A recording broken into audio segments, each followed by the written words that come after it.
I don't believe in coming out. I just don't believe it's a thing and that we should do it. Hi, my name is Skin, and this is my cover shoot with Attitude magazine.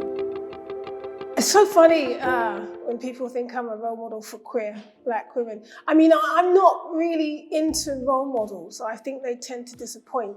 It's really good if we can kind of get people that we admire or people that we like or people that we're inspired to be normal people and not aim for this kind of political perfection, because then it just doesn't exist and it's just very disappointing. So for me, I just feel like if somebody, picks up a guitar, starts singing, shouting their ass off because of me, that's a good thing. But I wouldn't say I would be somebody that you have to copy all of my actions, because I'm a rock and roller after all.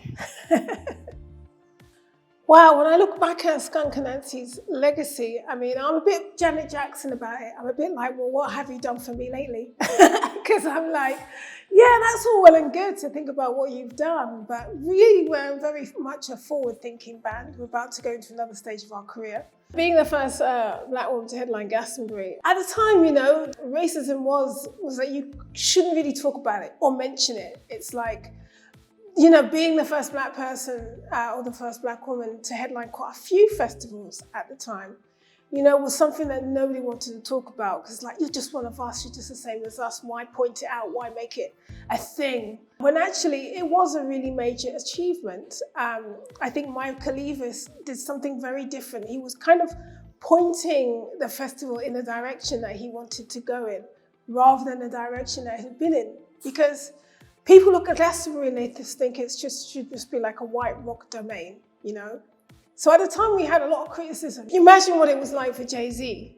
We had that tenfold 20 years before. So I look back on it now and I think, wow, that was really hard, but you couldn't talk about how hard it was. We felt like a lot of people didn't think that we deserved to be there. We weren't really a rock band to some people. It felt like a really major achievement walking onto that stage and hearing that massive roar of the crowd going absolutely ballistic. There was a big difference between what the people felt about Skunk Anansie and what the press felt about Skunk Anansie. Certain members of the press feel like, black people should sing black music, and what we were doing was like white music, if there's such a thing. So, I remember it was quite a battle emotionally and mentally going up to the festival, having to fend off questions that were quite ignorant. What does it mean to me to be British? I mean, I think I'm a first generation British person. My mum and dad are both Jamaicans. And so we were kind of the experimental, we were the ones that were born in England, but still thought we were Jamaican because our parents told us that. And I remember having a very rude awakening when I went to Jamaica, and I couldn't understand anything anybody said to me.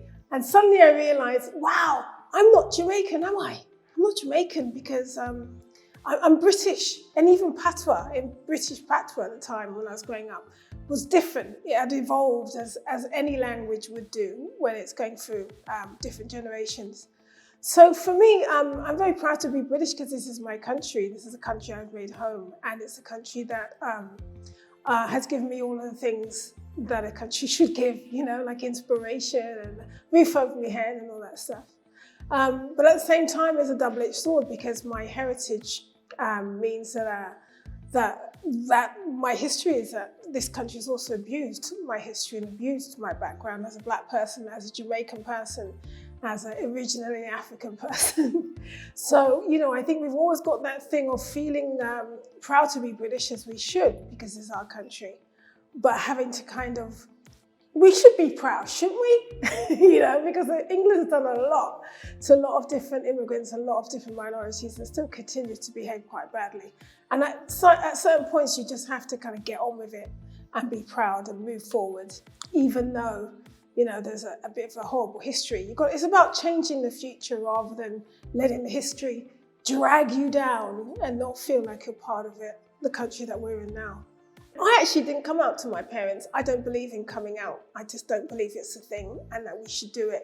I think that it's something that's foisted on queer people that queer people would never do. We would just live our lives and be, like everybody else. But we get to this point where we've got to tell everybody about our sexuality in a way that straight people just don't do and don't have to worry about. And I think I think we're coming to a point where we should just say, don't come out, just be yourself. If people work it out that you're gay, great. If they don't work it out that you're gay, great, whatever. I think for me, it's interesting and wonderful to receive an Icon Award, because I remember when I was growing up, Attitude was just like a white boy kind of muscles magazine. You know, it's one of the magazines that I thought I should be in. But it seemed to be very small in terms of its market. So seeing that change is like it's like an indication of how queer culture has changed and how white male queer culture has changed. So I think that's a wonderful message to send out, and it's a really good thing for people to say, yeah, you know, attitude has changed, the gay community has changed, we all have to change.